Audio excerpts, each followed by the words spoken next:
नमस्ते मेरे प्यारे दोस्तों, हम लोग बिहार एसएससी इंटर लेवल के लिए जीके जीएस एवं करंट अफेयर की सटीक एवं शानदार तैयारी कर रहे हैं। आपके एग्जाम में कुल 150 प्रश्न पूछा जाता है। ठीक है, 150 प्रश्न पूछा जाएगा, जिसमें कि रीजनिंग का 50 क्वेश्चन रहेगा और मैथ का 25 क्वेश्चन रहेगा, यानी कि 75 क्वेश्चन ये हो गया।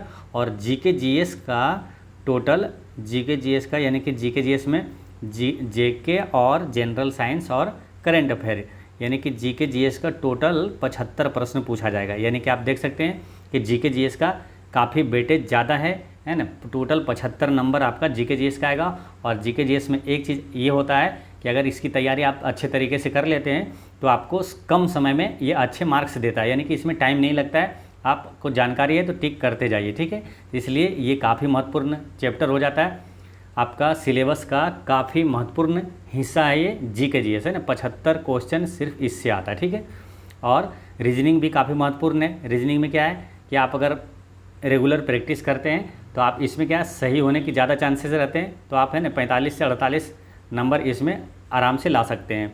रही बात मैथ की, तो मैथ की भी तैयारी अगर करते हैं अच्छे से तो 20 से 22 प्रश्न आपका, आप 23-24 इस तरह से आपका सही हो सकता है, ठीक है। तो इस तरह से आपको तैयारी करना है, सभी को टाइम टेबल से बांधकर सभी को आपको तैयारी करना है। जीके जीएस में क्या है, आपको 75 प्रश्न, यानी कि आधा आधी पूरे 75 प्रश्न जीके जीएस से पूछा जाएगा, ठीक है। तो ये चीज़ें ध्यान रखना है, इसलिए काफ़ी ध्यान से और रूटीन वे में मेहनत करते रहना है, आपकी नौकरी निश्चित रूप से हो जाएगी, ठीक है।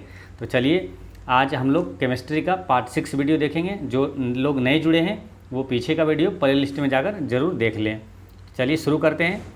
पहला क्वेश्चन है कि क्लोरोफिल एवं हीमोग्लोबिन में क्रमशः युक्त है, यानी कि क्लोरोफिल में क्या पाया जाता है और हीमोग्लोबिन में क्या पाया जाता है। तो क्लोरोफिल में मैग्नीशियम रहता है, ठीक है, और हीमोग्लोबिन में लोहा रहता है ना, फेरस लोहा रहता है, ठीक है।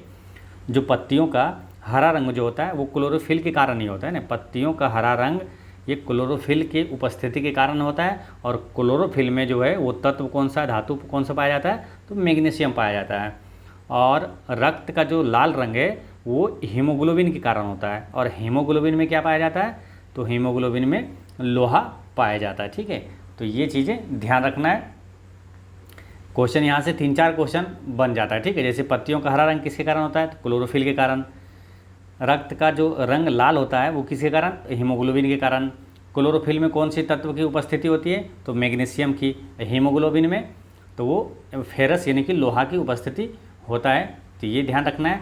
और पौधे में जो क्लोरोफिल है वो क्या करता है, कार्बन डाइऑक्साइड को, क्लोरोफिल क्या करता है, कार्बन डाइऑक्साइड को ऑक्सीजन में बदल देता है। और जंतुओं में क्या होता है, हीमोग्लोबिन क्या करता है, ऑक्सीजन को कार्बन डाइऑक्साइड में बदल देता है, कौन, हीमोग्लोबिन, ठीक है, ये याद रखना है।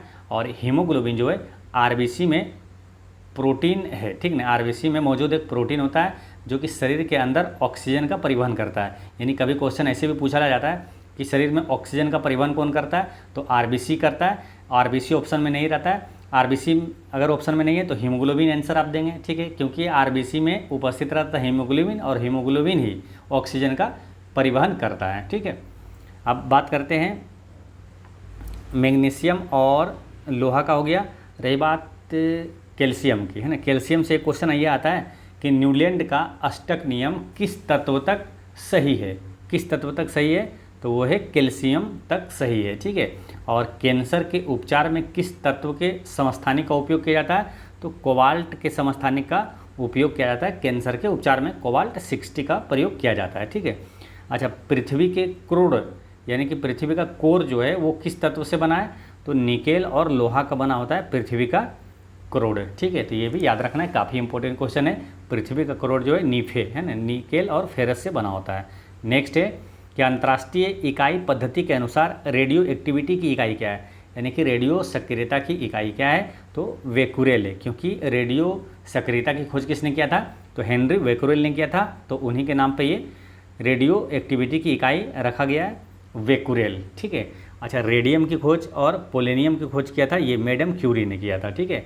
और रही बात वेबर की, तो चुंबकीय प्रवाह या तो चुंबकीय फ्लक्स का एसआई मात्रक क्या है, तो वेबर है, ठीक है, याद रखना है। चुंबकीय प्रवाह या तो चुंबकीय फ्लक्स का एसआई मात्रक क्या है, वेबर है। और कन्फ्यूजन वाला यहाँ प्रश्न आता है एक चुंबकीय क्षेत्र, ठीक है। देखिए चुंबकीय प्रवाह या तो चुंबकीय फ्लक्स का एसआई मात्रक वेबर हो गया, लेकिन चुंबकीय क्षेत्र का मात्रक वो होता है टेस्ला, ठीक है, ये याद रखना है। और गाउस क्या है, ये चुंबकीय प्रेरण या चुंबकीय क्षेत्र का सीजीएस मात्रक है। ये क्या है, सीजीएस मात्रक है टेस्ला। ये गॉस जो है सीजीएस मात्रक है, और टेस्ला क्या एसआई मात्रक है। चुंबकीय क्षेत्र का एसआई मात्रक टेस्ला है, और चुंबकीय क्षेत्र या चुंबकीय प्रेरण का सीजीएस मात्रक गाउस है, ठीक है। तो ये याद रखना है। नेक्स्ट है कि गहरा जामुनी यौगिक पदार्थ जो एंटीसेप्टिक एवं डिसइंफेक्टेंट की तरह उपयोग होता है। एंटीसेप्टिक यानी कि एंटीसेप्टिक मतलब रोगाणुरोधक, और डिसइंफेक्टेड मतलब कीटाणु रहित की तरह यूज होता है गहरा जामुनी यौगिक। तो वो कौन सा है गहरा जामुनी यौगिक, वो है पोटेशियम परमैंगनेट, है ना, पोटेशियम परमैंगनेट। इसका फॉर्मूला क्या आता है, KMnO4, है ना, पोटेशियम परमैंगनेट का प्रयोग किया जाता है, ठीक है। अच्छा, पोटेशियम परमैंगनेट का यहाँ हो गया। तो पोटेशियम से एक ऐसा क्वेश्चन आता है कि पुलिस द्वारा शराबी चालक की जांच के लिए सांस परीक्षण में फिल्टर पेपर पर क्या होता है, तो पोटेशियम डाइक्रोमेट सल्फ्यूरिक एसिड होता है, ठीक है। बीपीएससी में क्वेश्चन पूछा हुआ है, तो याद रखना है पोटेशियम डाइक्रोमेट और सल्फ्यूरिक एसिड होता है, शराबी की परीक्षण के लिए इसका यूज किया जाता है, ठीक है। तो ये याद रखना है। नेक्स्ट है वनस्पति तेल से वनस्पति घी बनाने हेतु किस गैस का उपयोग किया जाता है, तो वनस्पति तेल से वनस्पति घी बनाने में किसका प्रयोग किया जाता है, तो हाइड्रोजन गैस का प्रयोग किया जाता है, ठीक है। वनस्पति तेल से वनस्पति घी बनाने में उत्प्रेरक का काम कौन करता है, तो निकेल, और गैस कौन सा यूज होता है, तो हाइड्रोजन। अच्छा, वनस्पति तेल से वनस्पति घी बनाने की प्रक्रिया क्या कहलाती है, तो हाइड्रोजनीकरण कहलाता है, ठीक है। ये भी याद रखना है। 3 प्रश्न यहाँ पर हो गया। वनस्पति तेल से वनस्पति घी बनाने में तो किस गैस का, हाइड्रोजन, उत्प्रेरक, निकेल, और इस प्रक्रिया को क्या कहते हैं, हाइड्रोजनीकरण कहा जाता है, ठीक है। अच्छा, अमोनिया उत्पादन में किस विधि का प्रयोग किया जाता है, तो हैबर विधि का प्रयोग किया जाता है अमोनिया के उत्पादन में, ठीक है। और हैबर विधि में उत्प्रेरक कौन होता है, तो हैबर विधि में उत्प्रेरक होता है लोहा, ठीक है, ये याद रखना है। नेक्स्ट है कि कोला पेय में कौन सी औषधि पाई जाती है, तो कोला पेय में कौन सी औषधि पाई जाती है, देखिए कोला, कॉफ़ी और चाय, ये सब में कैफीन पाया जाता है ना, इसका करेक्ट आंसर है कैफीन। कोला में भी और कॉफ़ी में भी कैफीन पाया जाता है, और चाय में थीन भी पाया जाता है, ये भी याद रखना है, ठीक है। तो चाय में अगर ऑप्शन में जो भी रहे, कॉफ़ी कैफीन है तो कॉफीन दीजिए, थीन है तो थीन आंसर दे सकते हैं, ठीक है। और तंबाकू में क्या पाया जाता है, तो तंबाकू में निकोटीन पाया जाता है। नेक्स्ट है कि चक्रण क्वांटम संख्या के कितने मान संभव है, तो चक्रण क्वांटम संख्या के कितने मान संभव है, तो क्वांटम संख्या होते कितने प्रकार के, तो ये समझिए पहले 4 प्रकार के होता है, ठीक है। वो कौन कौन सा आता है, एक होता है मुख्य क्वांटम संख्या, ठीक होता है, एक होता है दिगंशी, और फिर होता है चुंबकीय क्वांटम संख्या, और होता है इलेक्ट्रॉन प्रचक्रण, है ना, इलेक्ट्रॉन प्रचक्रण होता है, प्रचक्रण क्वांटम संख्याएं होती है, ठीक है। तो ये 4 प्रकार के होते हैं, मुख्य, दिगंशी, चुंबकीय और इलेक्ट्रॉन प्रचक्रण संख्याएं, ये 4 क्वांटम संख्याएं होती है, ठीक है। और ये जो चक्रण क्वांटम संख्या का 2 मान संभव होता है, एक होता है +½ और एक होता है -½ ठीक है। ये 2 मान चक्रण क्वांटम संख्या के 2 मान संभव होता है, ठीक है। तो याद रखना है, इसका करेक्ट आंसर हो गया 1, है ना। एक कौन सा मान है, एक +½ एक होता है -½ ठीक है। अच्छा, क्वांटम सिद्धांत दिया था किसने, तो क्वांटम सिद्धांत दिया था मैक्स प्लांक ने दिया था। एक क्वेश्चन कन्फ्यूजन वाला यहाँ पर ये आता है कि प्रकाश का क्वांटम सिद्धांत किसने दिया था, तो अल्बर्ट आइंस्टीन ने दिया था, ये भी याद रखना है। नेक्स्ट है, एक धातु के फॉस्फेट का सूत्र MHPO4 है, इसके क्लोराइड का सूत्र क्या होगा, ठीक है। तो एक धातु के फॉस्फेट, ठीक है, धातु यानी मेटेलिक फॉस्फेट, फॉस्फेट का ये हो गया HPO4, है ना, और ये है मेटेलिक MHO4, यानी कि धातु के फॉस्फेट का सूत्र ये है, तो इसके क्लोराइड का सूत्र क्या होगा, यानी कि क्लोराइड में क्या होगा अब इसका, ठीक है। यानी कि अब इसको कैसे निकालेंगे, देखिए क्लोराइड का सूत्र यानी कि धातु कोई रहेगा और क्लोराइड यानी क्लोरीन का इसमें यूज करेंगे तो सूत्र कैसे क्या बनेगा। ठीक है, तो इसको ऐसे समझिए, देखिए फॉस्फेट का जो संयोजकता होती है वो होता है 2। ठीक है, फॉस्फेट की संयोजकता 2 होता है और जब धातु है, ठीक है, और ये क्या है फॉस्फेट है, तो संयोजकता क्या है, दोनों का बैलेंस होता है। ठीक है ना, मतलब कि अगर यहाँ पर एक दूसरे के अथी होता है, यहाँ पर अगर लिखा हुआ नहीं है, ठीक है, लेकिन मालूम है हमको कि फॉस्फेट का संयोजकता 2 होता है। ठीक है, तो अगर 2 होता है लेकिन यहाँ पर नहीं आया, इसका मतलब क्या है कि यहाँ पर इसका भी धातु का भी 2 होगा, तभी क्या ये कट करके ये 1 हो जाएगा और इसमें क्या क्रॉस मल्टीप्लिकेशन होता है, यानी कि यहाँ 1 गुना हो गया, यहाँ 1 गुना हो गया, तो ये बन गया था ये MHPO4। ठीक है, यानी कि धातु के यहाँ से पता चल जाता है कि इसकी संयोजकता 2 है। ठीक है, धातु की संयोजकता हो गया अपना 2 और क्लोरीन की संयोजकता कितना होती है, तो इसको याद रखना है, क्लोरीन की संयोजकता 1 होता है। ठीक है, अब इसको क्रॉस मल्टीप्लिकेशन करेंगे, इसके जो अंतिम निकालने के लिए क्या क्रॉस मल्टीप्लिकेशन करते हैं, तो इसका यौगिक जो सूत्र निकलेगा तो M और M ये 1 हो जाएगा और Cl2 हो जाएगा, Cl2 है ना, तो ये फार्मूला इसका निकलेगा। तो इसका करेक्ट आंसर क्या हो जाएगा, MCl2 कहाँ है, ऑप्शन नंबर 3 में MCl2 इसका आंसर होगा। ठीक है, तो याद रखना है 2 चीज़ें, यहाँ फॉस्फेट की जो संयोजकता होती है 2 होता है और क्लोरीन की संयोजकता 1 होती है। नेक्स्ट क्वेश्चन है, किसमें sp संकरित कार्बन है, तो sp संकरित कार्बन किसमें है ना, 4 ऑप्शन दिया हुआ है, तो पूछा किसमें sp संकरित कार्बन है। तो पहले ये समझते हैं कि sp संकरित कार्बन जो होता है ना, कि देखिए कोई भी यौगिक है तो उसमें जिसमें बॉन्ड क्या होता है, जिसमें अल्फ़ा बॉन्ड मानते हैं, अगर अल्फ़ा बॉन्ड अगर 4 है, ठीक है, तो इसमें जो sp संकरित कार्बन होगा 4 है तो एक घटाकर लिखेंगे, ये होगा sp3। ठीक है, अगर अल्फ़ा बॉन्ड 3 है तो एक घटाकर लिखेंगे, ये इसका क्या होगा sp2 होगा।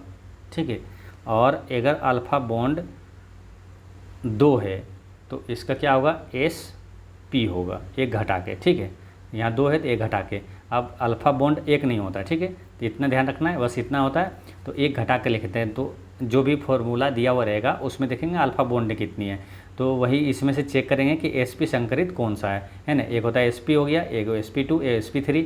तो देखते हैं कि अल्फ़ा किस में कितना है, जैसे कि मान के चलिए ये वाला है ना CH4, तो CH4 का क्या होता है C और H4, 4 दिया हुआ है, 1 2 3 4। ठीक है, तो इसमें अल्फ़ा कितना है, तो अल्फ़ा बॉन्ड जो है इसमें एक यहाँ है, एक यहाँ है, एक यहाँ है और एक यहाँ है, 4 हो गया, 4 अल्फ़ा बॉन्ड है, तो 4 अल्फ़ा बॉन्ड है, तो ये क्या हो गया sp3 हो गया। ठीक है, तो यहाँ पूछा क्या sp संकरित कौन सा है, तो 1 नंबर नहीं होगा, चलते हैं टेस्ट करते हैं 2 का जब चेक करेंगे तो CH2 जो है ये गलत है, क्योंकि CH ये क्या है कम से कम है ना 4 कार्बन होना चाहिए इसमें। ठीक है, कहीं भी 4 कार्बन कम से कम होना चाहिए, तो ये वाला तो गलत है। यहाँ पर देखते हैं CH ट्रिपल बॉन्ड ये वाला है और फिर CH है। ठीक है, तो इसको ऐसे करेंगे C और C में 3 है, पहले ये कर दिए। ठीक है, और H की बात है तो H यहाँ और H यहाँ। ठीक है, अब अल्फ़ा बॉन्ड निकालते हैं तो कोई भी एक C का लेना है, मतलब एक कार्बन का कोई भी पकड़िए, जैसे एक कार्बन ये या तो ये, तो मान के चलिए ये वाला कार्बन को हम लेते हैं। ठीक है, ये कार्बन को लेते हैं, तो अल्फ़ा बॉन्ड कितना है, तो अल्फ़ा बॉन्ड इसका कितना है, देखिए एक अल्फ़ा बॉन्ड ये हो गया और एक अल्फ़ा बॉन्ड यहाँ ये हो गया, ये वाला जो है ये कितनों रहे उससे फ़र्क नहीं पड़ता। ठीक है ना, ये 3 बॉन्ड जो है ये वाला फ़र्क नहीं पड़ता, इसको एक ही करेंगे, तो एक अल्फ़ा बॉन्ड ये है, एक अल्फ़ा बॉन्ड ये है, तो 2 अल्फ़ा बॉन्ड है, तो 2 अल्फ़ा बॉन्ड है, इसका मतलब 2 में से घटा देंगे तो ये क्या होगा sp हो जाएगा। तो इसका करेक्ट आंसर क्या हो जाएगा, ऑप्शन नंबर 3 ही इसका करेक्ट आंसर हो जाता है। ठीक है, और आगे अगर चेक करना चाहते हैं तो 4 वाला अगर ऑप्शन देखते हैं तो CH3। ठीक है, तो C और C2 CH3 है, तो C और C करिए और H3 की बात है तो H3 एक यहाँ, यहाँ और यहाँ, ये हो गया, और फिर CH3 इसमें भी है, CH3 हो गया, ठीक है। अब क्या है, इसमें बॉन्ड देखते हैं, एक कोई भी एक C का लेना है, ठीक है, एक कार्बन का कोई भी एक पकड़ना है, तो इसको अगर पकड़ते हैं तो एक अल्फ़ा बॉन्ड यहाँ हो गया, 1 2 3 और ये कितना हो गया, 4 अल्फ़ा बॉन्ड है, यानी कि ये क्या है, sp3 संकरित है, ठीक है। तो ऐसे निकालना है इसको, यानी कि sp संकरित, इसमें से ऑप्शन नंबर 3 इसका करेक्ट आंसर हुआ था, ठीक है। तो ये ध्यान रखना है। नेक्स्ट है कि हाइड्रोजन बम इस पर आधारित है। तो हाइड्रोजन बम किस पर आधारित है, देखिए हाइड्रोजन बम हो गया या तो सूर्य से और तारा से, ये सब क्या है, नाभिकीय संलयन इसका स्रोत होता है, ठीक है। तो हाइड्रोजन बम ये नाभिकीय संलयन पर आधारित है, क्योंकि सूर्य का ऊर्जा का स्रोत क्या है, नाभिकीय संलयन, सूर्य में सबसे ज़्यादा क्या पाया जाता है, हाइड्रोजन, तो हाइड्रोजन बम भी हो गया नाभिकीय संलयन। और परमाणु विखंडन जो होता है, परमाणु बम जो है वो नाभिकीय विखंडन पर आधारित होता है।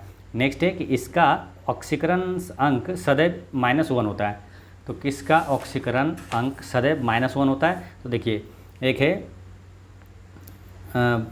फ्लोरीन, क्लोरीन और ब्रोमीन और आयोडीन और एंटीमनी, ठीक है। ये जो वर्ग, ये कौन सा मालूम, ये जो है, ये सभी ऑक्सीकरण, जिसका ये सभी का ऑक्सीकरण अंक सदैव -1 होता है, ठीक है, सदैव -1 होता है, ये ध्यान रखना है, ये सभी का, ठीक है। और इसका जो है, इसको याद कैसे रखना है, ये सभी का, ये शायद वर्ग 17 का है ना, ये वर्ग 17 का सभी तत्व है। तो इसमें ये जो है फ्लोरीन, क्लोरीन, ब्रोमीन और आयोडीन और एंटीमनी, ये सभी का ऑक्सीकरण अंक -1 होता है। इसको याद रखना है ऐसे, फलनमा के, है ना, बड़ी ऐते आफत, है ना, फलनमा के बड़ी ऐते आफत, ये सभी का ऑक्सीकरण अंक -1 होता है, ठीक है। लेकिन ये सभी में से ये सब का जो है ऑक्सीकरण जो है कभी इसका पॉजिटिव हो सकता है, ठीक है। लेकिन ये जो फ्लोरीन है, फ्लोरीन ये सबसे विद्युत ऋणात्मक तत्व है, ठीक है, सबसे अधिक विद्युत ऋणात्मक तक पूरे पीरियोडिक टेबल में कौन सा है, तो वो फ्लोरीन ही है। इसलिए इसका जो है ऑक्सीकरण अंक सदैव माइनस होगा, हमेशा, कभी इसकी पॉजिटिव हो ही नहीं सकता। तो इसका करेक्ट आंसर होता है फ्लोरीन, ठीक है। क्वेश्चन ऐसे भी डायरेक्ट सिंपल पूछा जाता है कि आवर्त सारणी में सबसे अधिक विद्युत ऋणात्मक तत्व कौन सा है, तो वो फ्लोरीन ही है, ठीक है। तो ये याद रखना है, फ्लोरीन की परमाणु संख्या 9 होता है। अच्छा, सबसे अधिक विद्युत अस्थिर धनात्मक तत्व कौन सा है, सबसे अधिक विद्युत धनात्मक अस्थिर तत्व कौन सा है, तो वो है सीजियम, ठीक है। तो ये भी याद रखना है। नेक्स्ट है कि कार्बन CO2 यानी कि कार्बन डाइऑक्साइड के 1 मोल में होते हैं। देखिए किसी भी तत्व या तो यौगिक के 1 मोल बराबर कितना होता है, 6.0 है ना, 22 गुना 10 के पावर 23 होता है, ठीक है। अगर 0.22 नहीं भी दे तो यानी कि 6 अगर 10 के पावर 23 आप मान सकते हैं, ठीक है। अगर ये दे तो ये भी ठीक है। तो किसी भी पदार्थ का 1 मोल बराबर होता है ये, ठीक है, किसी भी पदार्थ का। तो कार्बन डाइऑक्साइड के 1 मोल में होते हैं, तो इसमें क्या होगा, तो ये लिखा है ऑक्सीजन परमाणु, जैसे 6 गुना 10 के पावर 23 ऑक्सीजन परमाणु। तो ऑक्सीजन की अगर बात करते हैं तो 1 मोल यानी कि उसका जो भार होता है, यानी ऑक्सीजन का भार क्या होगा, परमाणु भार 12 होगा, ठीक है। ऑक्सीजन का परमाणु भार 12 होगा, तो ये 12 होगा ना, लेकिन यहाँ पर क्या है, तो एवोगाड्रो संख्या जो है, एवोगाड्रो संख्या ये जो है 12 है, 12 परमाणु भार 12 है, लेकिन यहाँ पर कितना दिया, 6 दिया, ठीक है। यहाँ पर परमाणु भार, इसमें क्या ऑप्शन में एरर है, ठीक है, ऑप्शन में एरर है इसमें। देखिए एवोगाड्रो का नियम ये कहता है कि किसी तत्व या यौगिक के एक अणु में क्रमशः 6 गुना 10 के पावर 23 परमाणु या तो अणु होता है, ठीक है। यानी कि ऐसे समझिए कि तत्व में परमाणु होता है, ठीक है। ये कार्बन डाइऑक्साइड क्या यौगिक है, ठीक है। यौगिक में पूछा है कि कितना है, तो तत्व में परमाणु होता है, तो परमाणु यहाँ ऑप्शन में दिया है, यहाँ यौगिक में पूछा है, ठीक है। तो परमाणु वाला जैसे ये अगर देखा जाए तो आंसर नहीं होगा, परमाणु वाला ये नहीं होगा, ये नहीं होगा, ठीक है। तो अगर फिर है यौगिक में, है ना, यौगिक में क्या होता है, अणु होता है, तो यौगिक में ये अणु होगा, तो 18 गुना यहाँ कर दिया, तो 18 ये नहीं होगा ना, 18 गुना या 6 गुना अगर 10 के पावर 23 रहता का CO2, है ना, अणु, तो ये इसका आंसर हो जाता, ठीक है। तो इस तरह से इसका क्या है, ऑप्शन एरर है, ठीक है। तो यहाँ पर कुछ पॉइंट आपको याद रखना है, इस टाइप के क्वेश्चन में आपको काम आता है। जैसे किसी भी पदार्थ का 1 मोल का जो होता है वो होता है 6.022 गुना 10 के पावर 23 कण होता है, ठीक है। और 1 मोल आदर्श गैस का आयतन अगर जानना है, आयतन होता है 22.4 लीटर होता है, ठीक है। तो ये याद रखना है। अच्छा, कार्बन डाइऑक्साइड से क्वेश्चन और भी आता है ये कि जो वायुमंडल में है कार्बन डाइऑक्साइड कितना प्रतिशत होता है, तो 0.03% होता है। और ग्लोबल वार्मिंग के लिए सबसे जिम्मेदार गैस कौन सा है, तो वो कार्बन डाइऑक्साइड ही है। और आग बुझाने के लिए सबसे उपयोगी गैस कौन सा है, तो वो भी CO2 ही है, यानी कार्बन डाइऑक्साइड ही है। नेक्स्ट है क्वेश्चन ये कह रहा है कि नाइट्रोजन जो है N2 प्लस ऑक्सीजन है ना O2, इससे जब ये अभिक्रिया करता है फिर क्या बनाता है 2NO के लिए, इसमें से कौन सा सही है, ठीक है। तो देखिए ये क्या है, पहला जो होता है वो अभिकारक कहलाता है, ठीक है। फिर ये जो लास्ट में जो बनता है वो क्या प्रतिफल कहलाता है, ठीक है। तो अगर ये एरो ऐसे है, ठीक है, फिर ऐसे है, इसका मतलब ये हुआ कि ये जो इसके बाद अभिक्रिया करके ये बना, तो फिर इससे ये दोबारा ये अपने आप बन जाएगा, ठीक है, अपने आप बन जाएगा, बन सकता है, ठीक है। इसको कहा जाता है उत्क्रमणीय अभिक्रिया, ठीक है। ये उत्क्रमणीय है ना, यहाँ पर क्या है, ये उत्क्रमणीय अभिक्रिया है, ठीक है। तो अब इसमें पूछा जा रहा है क्या, देखिए और एक चीज़ ये भी है कि जैसे नाइट्रोजन 2 है ना, N2 है, और ऑक्सीजन 2 है ना, O2। तो यहाँ पर भी देखिए 2 नाइट्रोजन और यहाँ 2 गुना हो, यानी कि 2 ऑक्सीजन है, यानी कि ये और ये दोनों बराबर है ना, दोनों साइड क्या है, बराबर है, यानी कि संतुलित समीकरण है। संतुलित में बराबर होने के लिए क्या है, बराबर वाला होगा, ये जैसे कि ये है अभिकारक और ये प्रतिफल, तो ये बटम में अगर कर दिया तो ये गलत हो गया, है ना। ये बराबर में है, यानी कि सीधा में होगा, बराबर में होगा, ठीक है। जैसे कि KC, यानी कि C मतलब होता है कंपोजिट, यानी कि मिश्रण यौगिक, जो शुरुआत में होता है अभिकारक मान के चलिए, तो अभिकारक, और फिर बाद में होता है क्या, इधर होगा प्रोडक्ट, यानी कि प्रतिफल, उसका जो उत्पाद होगा, ठीक है। तो उत्पाद क्या लास्ट में होता है, जैसे यहाँ KP दे दिया, ये गलत हो गया, यहाँ P पहले दे दिया प्रोडक्ट, ये P इसमें दे दिया प्रोडक्ट पहले, ये गलत हो गया। यानी कि जब भी इस तरह के समीकरण रहे, उत्क्रमणीय अभिक्रिया या बैलेंस वाला रहे, तो पहले इसका याद रखना ना, KC बराबर KP होगा, है ना, अभिकारक फिर प्रतिफल, ठीक है। तो ये याद रखना है। नेक्स्ट है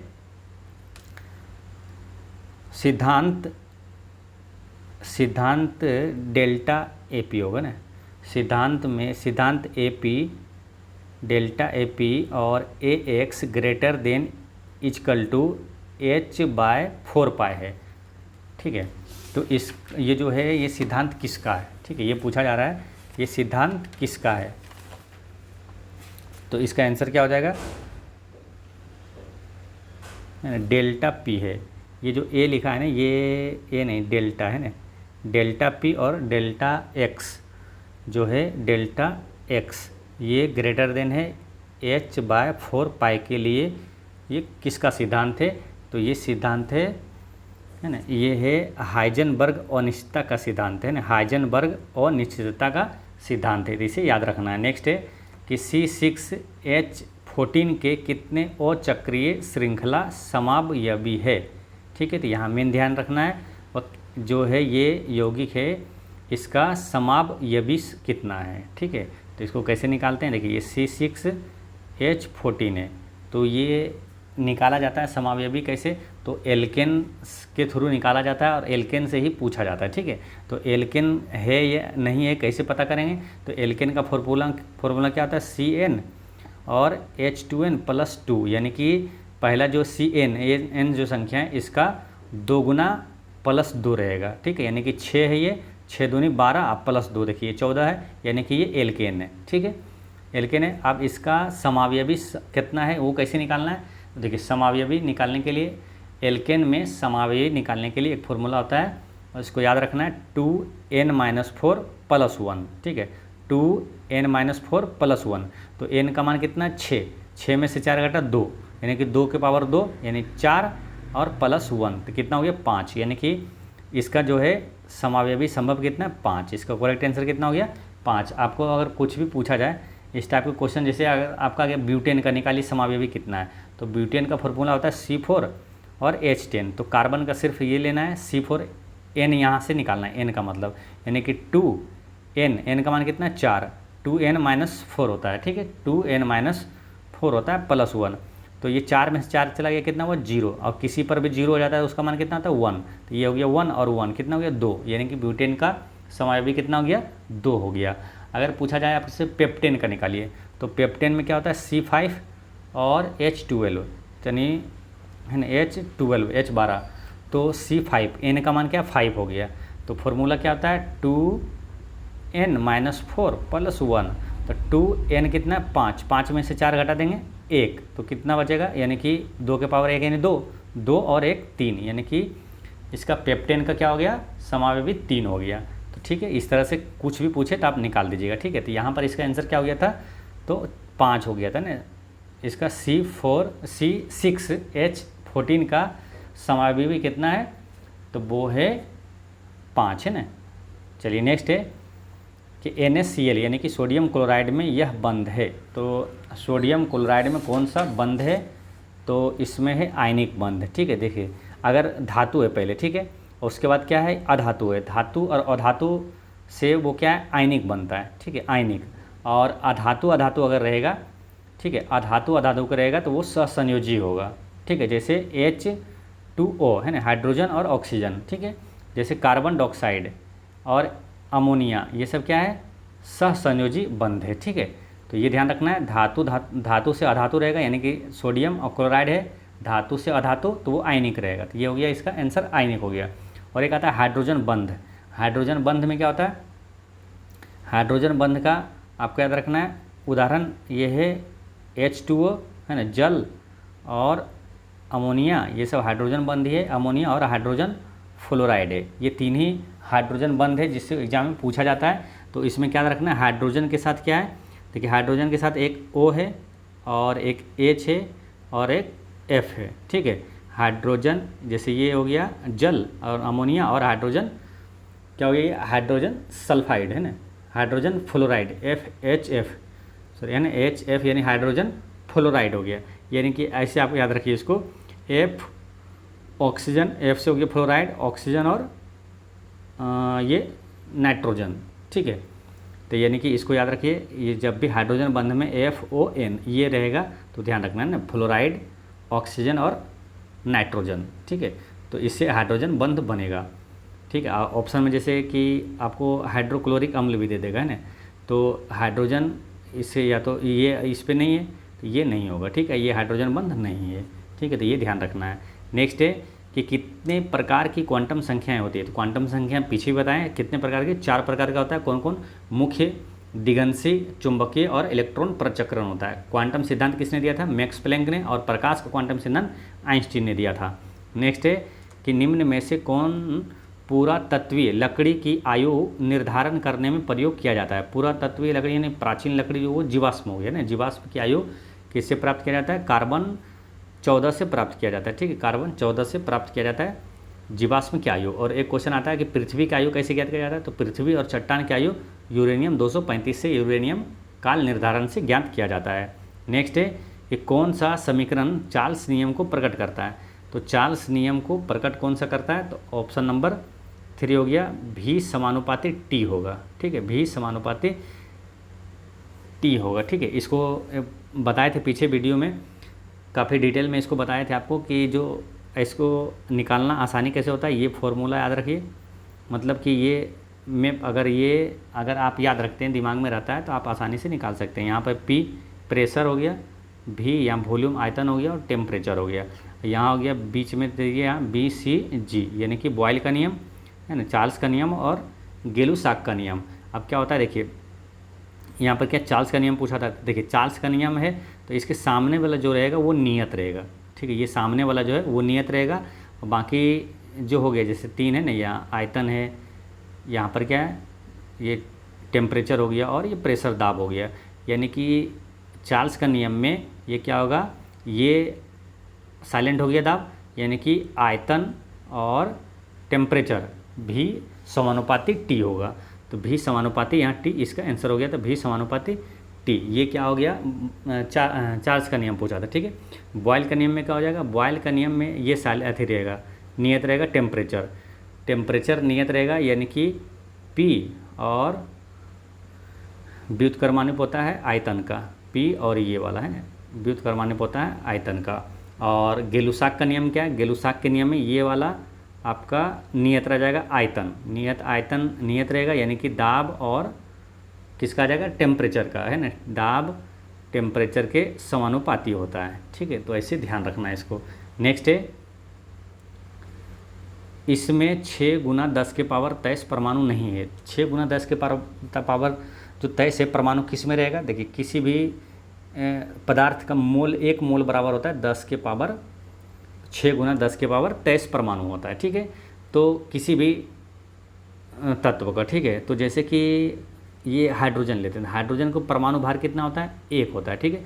तो एक परमाणु भार हाइड्रोजन का है तो इसमें कितना मोल परमाणु होगा, तो ये वाला होगा 6 × 10⁻23 होगा। अब ये नाइट्रोजन, नाइट्रोजन का परमाणु भार कितना होता है, 14 होता है।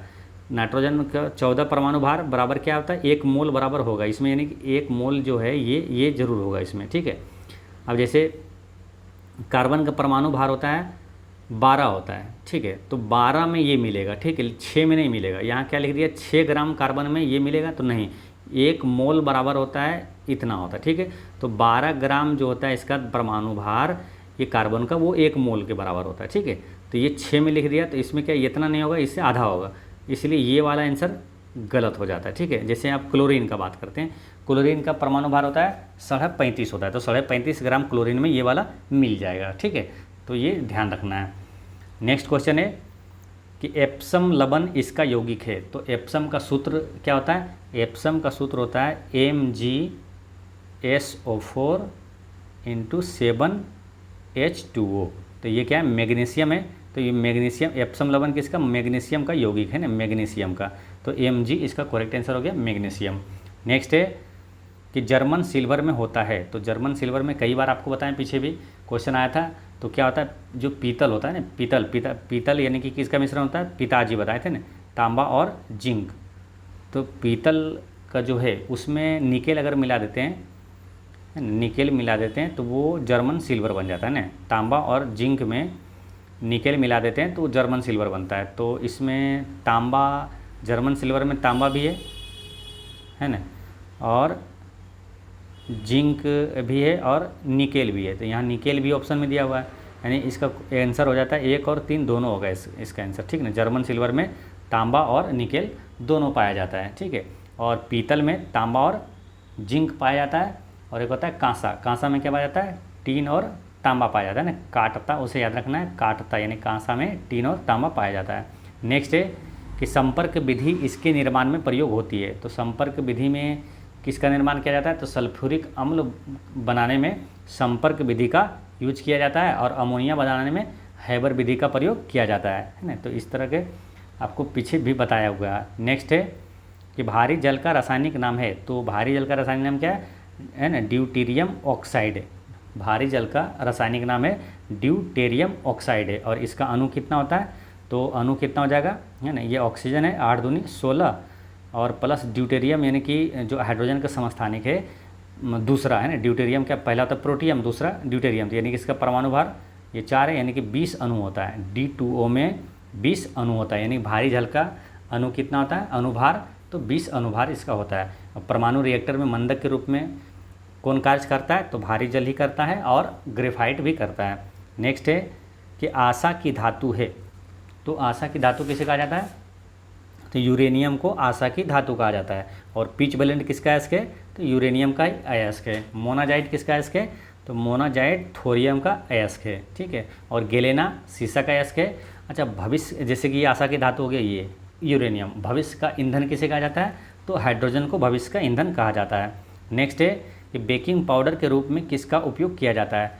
तो बेकिंग पाउडर यानी कि बॉय यानी खरीद कर, यानी खाने वाला, है ना, खाने वाला सोडा किसे कहा जाता है, खाने वाला सोडा सोडियम बाइकार्बोनेट को कहा जाता है ना। सोडियम बेकिंग यानी बेकिंग बाय वाला ऐसे रिलेट कर लेना है, बेकिंग पाउडर बाइकार्बोनेट, ठीक है। ये हो गया खाने वाला सोडा। इसका फॉर्मूला क्या होता है, NaHCO3। और एक होता है क्या, सोडियम कार्बोनेट। सोडियम कार्बोनेट ये क्या है, ये धोवन सोडा है, धोवन सोडा या वॉशिंग सोडा, ये सोडियम कार्बोनेट है। इसका क्या होता है, इसका हो गया Na2CO3, ठीक है। देखिए NaH ये हो गया सोडियम बाइकार्बोनेट, NaHCO3, और H यहाँ नहीं रहा, ये H हटा तो यहाँ क्या 2 आ गया, Na2CO3। ये हो गया सोडियम कार्बोनेट, जिसे वॉशिंग सोडा या तो धोवन सोडा कहा जाता है, ठीक है। तो दोस्तों इस तरह से केमिस्ट्री का पार्ट 6 वीडियो होता है समाप्त। और पिछले वीडियो मैंने आपसे क्वेश्चन पूछा था कि संयुक्त अरब अमीरात की मुद्रा क्या है। तो संयुक्त अरब अमीरात की मुद्रा है दिरहम, है ना, दिरहम। और आज का क्वेश्चन है कि राष्ट्रमंडल खेल 2022 कहाँ हुआ था, ठीक है। इसका आंसर आप कमेंट में दीजिएगा, और कोई भी डाउट हो तो कमेंट में पूछिएगा। और एक चीज़ हमेशा याद रखना है कि आपकी मुस्कान एक अनमोल खजाना है, इसे छोटी छोटी बातों में खोने ना दें। पढ़ते रहें, मुस्कुराते रहें। जय हिंद दोस्तों।